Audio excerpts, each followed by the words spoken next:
好難講點解。我相信係第一次將功夫片轉成去係動作喜劇，任何一樣嘢係第一個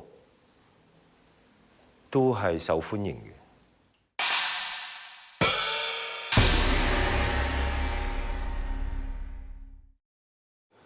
從來都未諗過會賣座。以前對我嚟講呢，我淨係認識得一個叫做香港。咁從來冇諗過自己啲電影會去到第二度。以前嘅眼界好細，想法好細，乜都係好細，淨係知道拍部戲。當時嚟講，資訊亦都唔發達，所以以前拍嗰啲電影呢，差唔多多數都係俾我感覺淨係俾香港人睇嘅，係慢慢改變過嚟。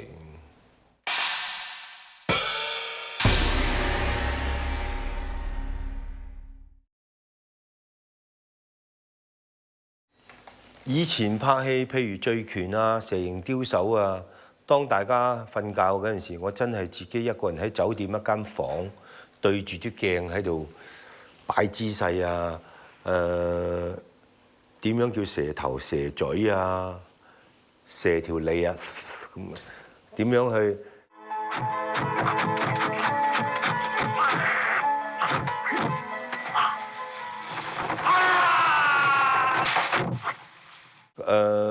醉拳點樣去擺個靚嘅姿勢啊，劍指啊，自己創造咗攞一啲咁以前睇好多功夫書，咁巧俾我睇咗有醉拳白色，咁我將呢個白色交咗俾吳思遠監製，我哋就將呢白色變成一個動作，咩呂洞賓啊、何仙姑啊，種種唔同嘅姿勢，呢啲功夫上面係冇嘅，書入邊都係冇嘅。只要日日對住自己鏡，點樣做呂洞賓，點樣做韓湘子啊嗰啲。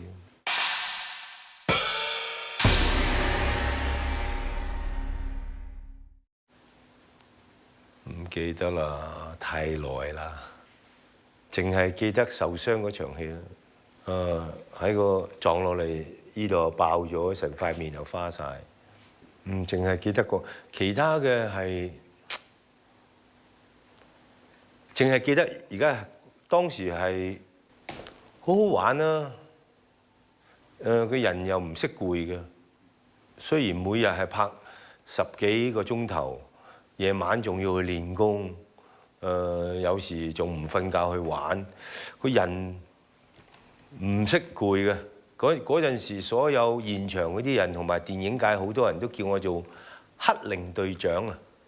黑令隊長係個奶粉啫，哇 super power 有。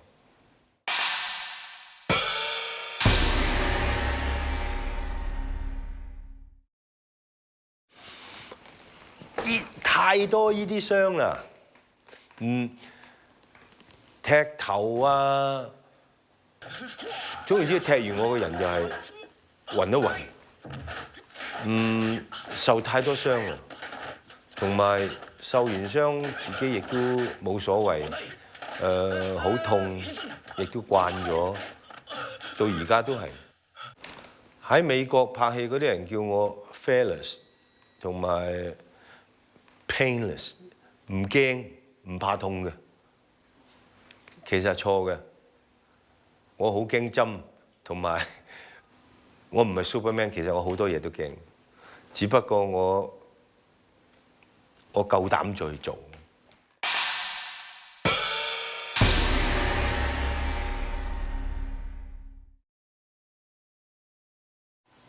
以前邊度有咁好科技，加返隻牙落去，加唔到。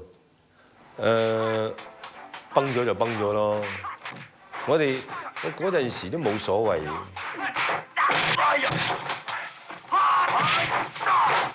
就算係以後成咗名啦，都有錢啦 ，Rumble in the Bronx， 我日頭斷腳，下晝已經開工。我嗰陣時拍醉拳，成塊面花晒，都繼續補下啲妝，我繼續開工。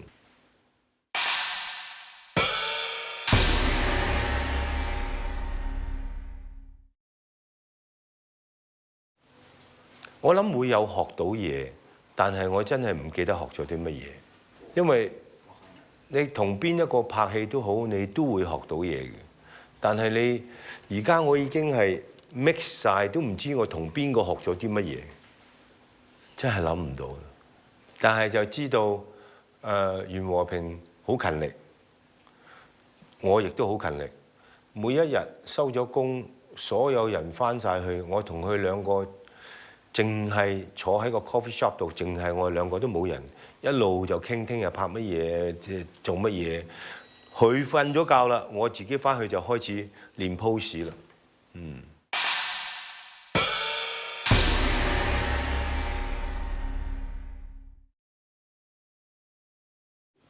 當時我最記得拍嗰場戲，我覺得好奇怪，睇住 Jaden 喺度練功夫，自己變咗個師傅袁小田。就突然間覺得，哇！時間真係過得好快。我已經從一個細路仔變成一個師傅，一個老人家。尤其是嗰部戲，好似成個老人家，我就諗起袁小田，咁啊覺得幾得意啊！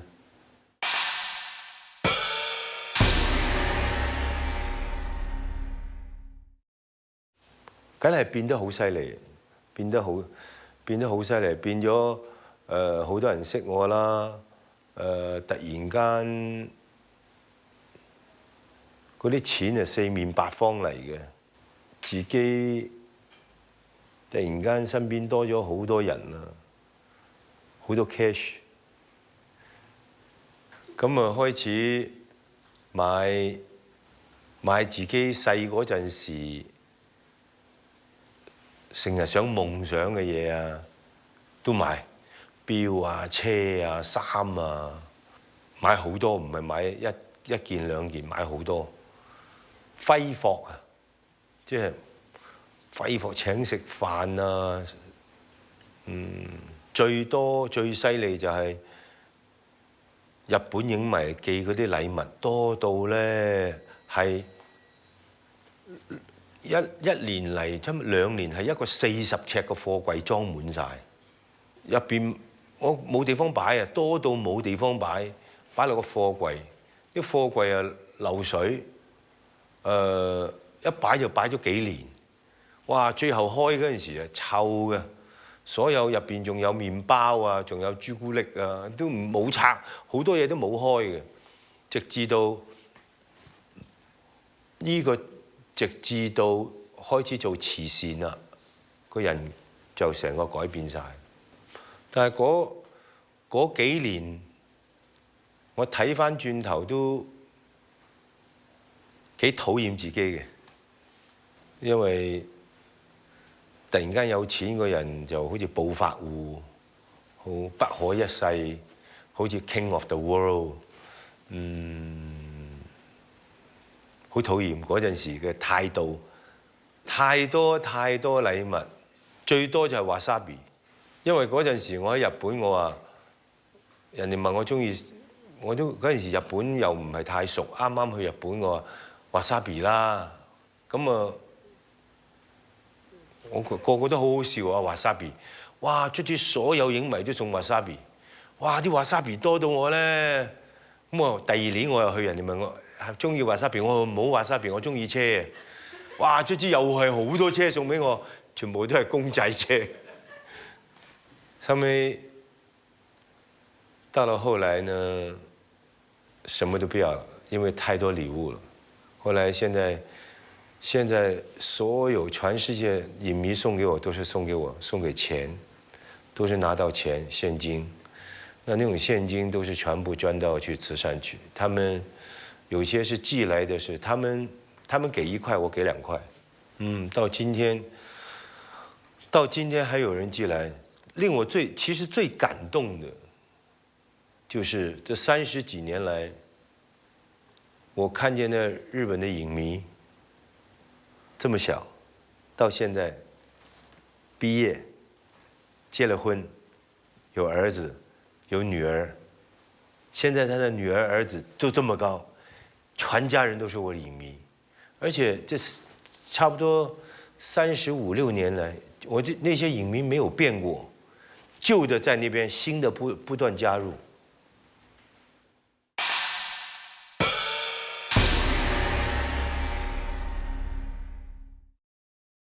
我諗沒有分別，喜歡醉拳的人，我也全世界人都是喜歡醉拳的。我相信，到了後面就是使到我自己知道，動作喜劇是一種國際的語言，就不是說你今天拍一個某些電影，全部是講話的，我可能聽不懂，我也不知道，但是動作來講。就是國際語言，所以，形成到今天，我還可以受到全世界人的歡迎。而從這麼多年來拍戲的經驗，從動作、功夫動作變成時裝動作，就到了後面變成成龍式的動作。現在全世界走的都是成龍，很多。美國的、外國的，包括中港台啊，很多都學成龍式的動作。這個過程很漫長，也很痛苦，但是很難的走出去。李小龍的影子變成自己的影子。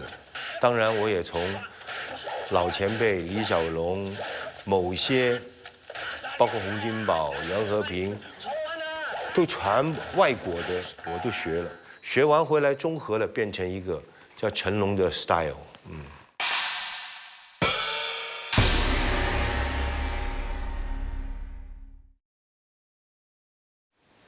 因為我的動作是只要你努力是做得到的，有些動作沒有人做得到的，例えばSuperman、Spiderman， 你是做不到的。所以，而且我自己從拍戲的過程中學會很多，什麼叫拍電影要負責，對社會、對民族、對地球都要負責，對小孩子。當我自己拍一部電影的時候，我會問自己。我拍完這部電影，能不能給我自己的兒女看？如果我可以給我的兒女看，就可以給全世界的兒女、小孩子看。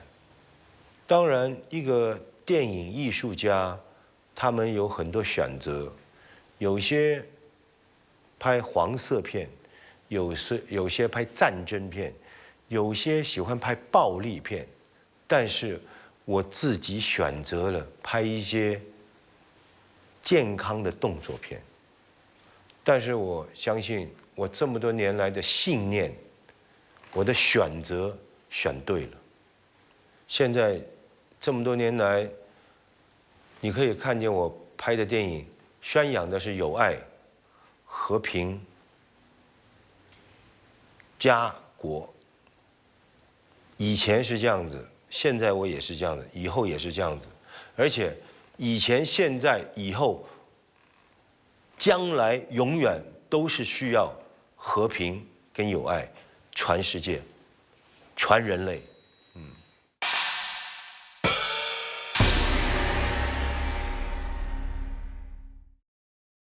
其實一路都想拍《醉拳3》，真係拍《醉拳1》。嗰陣時，當我自己大咗，我喺度望《醉拳1》嗰陣時，就覺得可能係經典，但係對我自己嚟講呢，我覺得有少少遺憾。個遺憾就係飲杯酒先啦。部戲點解要教啲細路仔飲酒打拳打人呢？所以有機會拍《醉拳2》嗰陣時，我後邊我自己做導演，我就馬上糾正我呢個錯處，唔好飲酒，唔好打交。已經係35、6年啦，《醉拳2》已經係15年後嘅事。我哋喺一路就諗點樣拍《醉拳3》，真係諗唔到劇本。而家袁和平又喺度諗緊。陳木勝又喺度諗緊，陳勳奇又喺度諗緊，我自己都係諗緊，根本你諗唔到第3集個故仔。很多年冇做事，根本如果就算拍《醉拳3》，我都變咗袁小田，變咗師傅啦。冇做事諗唔到，即係邊個可以諗到 welcome 我？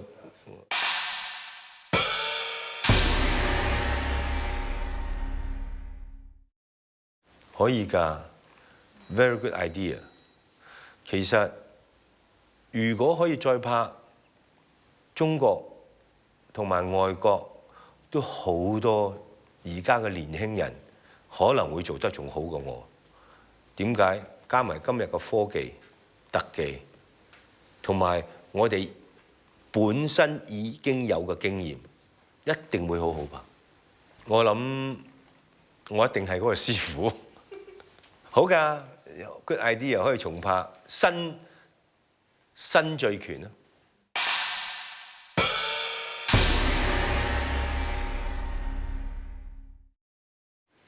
再演多一次啊！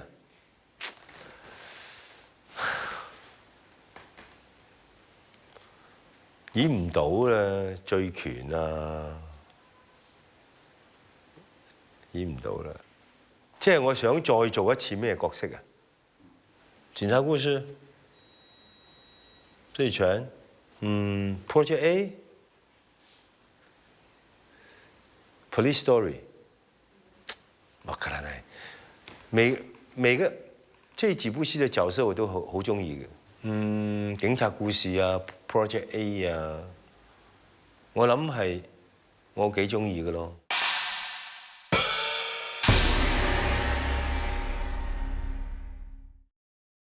食飯冇特別意思，劇情需要啩。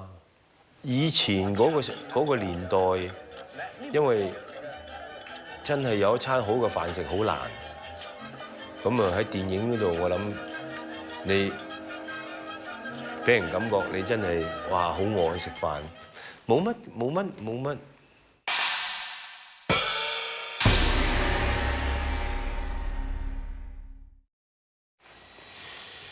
冇做演員，冇做導演啊！我諗我會做清潔工。我好中意清潔。我曾經在澳洲想組織一個清潔的團隊，把元彪啊、袁奎啊。我一些好朋友啊，帶到澳洲去做一個清潔的公司，亦都以前諗過做打手，企喺夜總會出邊，站在夜總會外面打手、保鏢，想做警察、消防員，但是沒有資歷。